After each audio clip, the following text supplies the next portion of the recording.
I'm glad that you were able to come and be my guest, and I really appreciate you taking the time out. Could you briefly go over where you have come from, how you were, according to yourself, a former terrorist, and where you are today?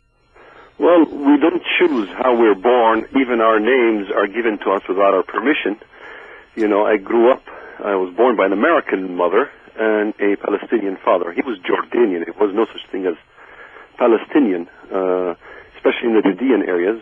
Up until 1967, the charter was changed. Then you have, from my mother's side, her family were connected with Winston Churchill, who wanted nothing but the destruction of Nazism.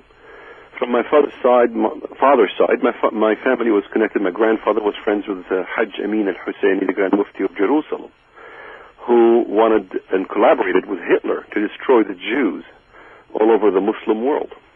And you see pictures of him with Adolf Hitler on the eve of the final solution.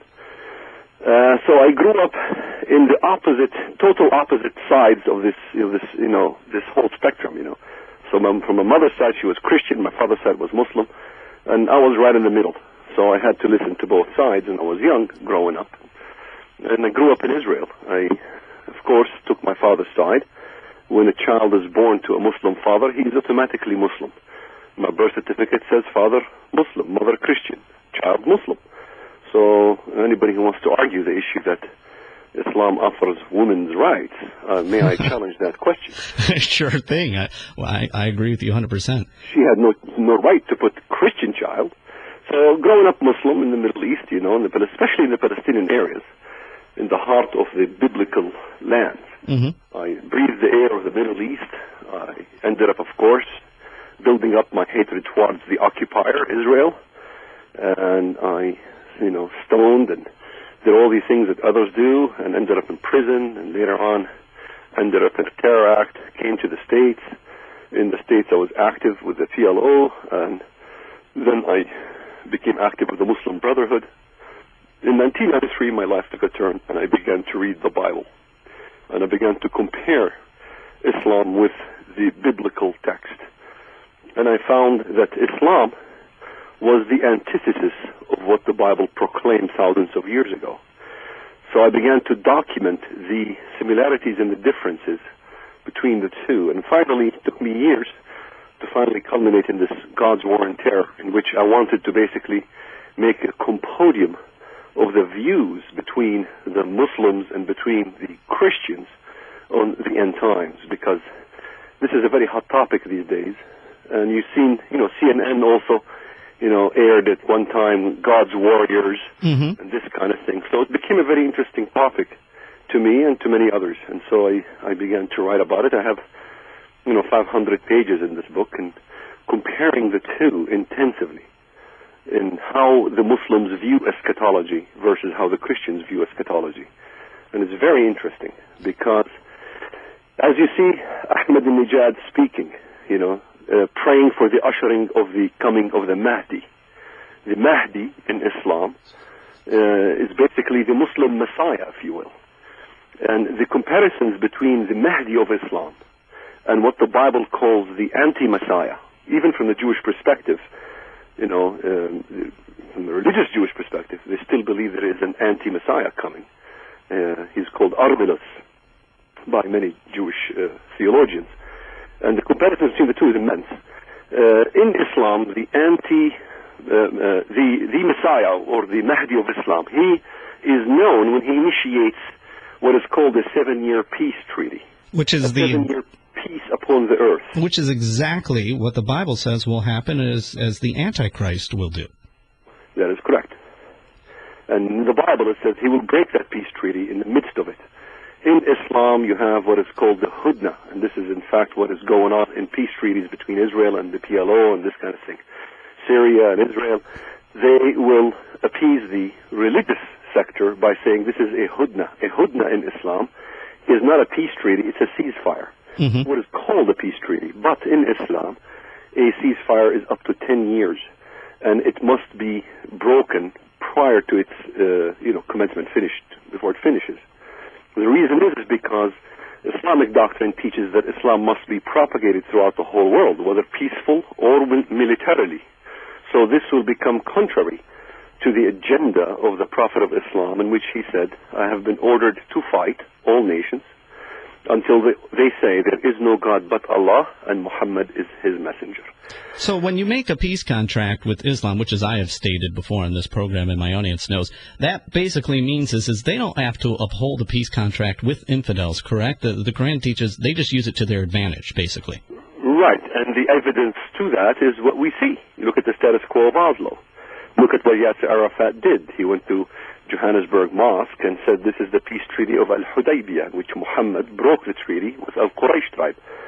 So this is very evident and very obvious. Mm-hmm. So we see the same thing in Annapolis, we see the same thing in Tabba, we see Sharm el-Sheikh, all these treaties are broken. There is not a single treaty that is not broken.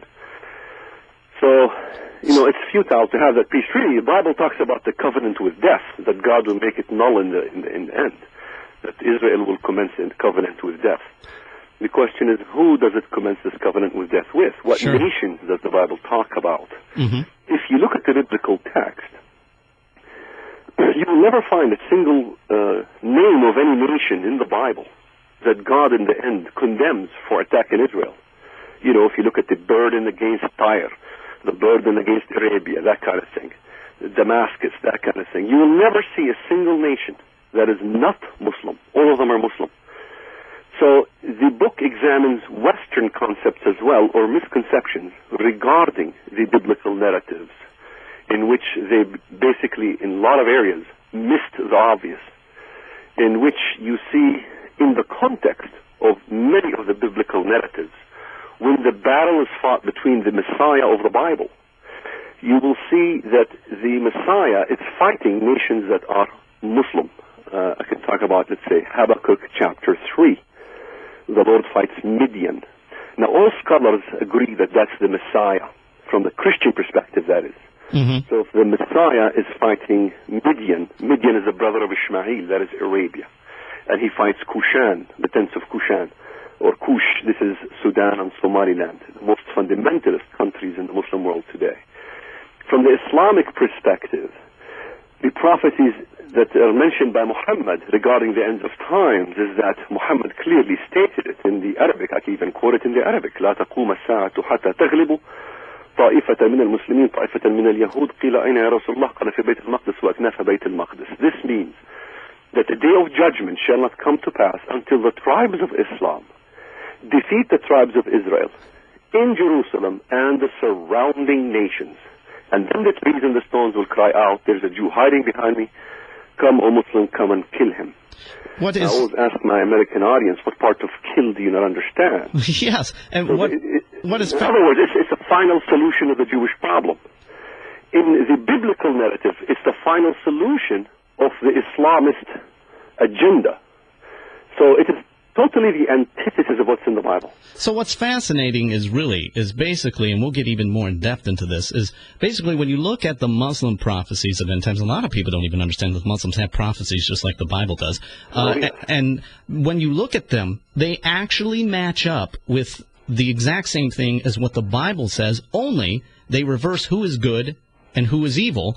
And in this way, their prophecies, they will be able to claim, have come true, and they could deceive the whole world, even though the Bible says the same thing, except for the Bible is talking about our own destruction, basically, whereas Islam is talking about their victory. Exactly. All right, well, I got to take a break, and we're going to get more in depth into that. I'm going to give you a chance to explain how this matches up, how your theory on the Bible. A lot of people are aware of the beast, and I'd like to get into that and let you explain what this beast is and what you have found out. And this will be really fascinating discussion. You are listening to your favorite weekend talk show in all of Metro Detroit. It is the Ben Armstrong Show with our special guest, Walid Shoebat. He was a former terrorist, and he is converted to Christianity, and he has an insight that is unlike anybody else you've ever heard. That is why I am having him as my guest for you. And it is just a fascinating, fascinating discussion. Stick around. We'll be back right after this.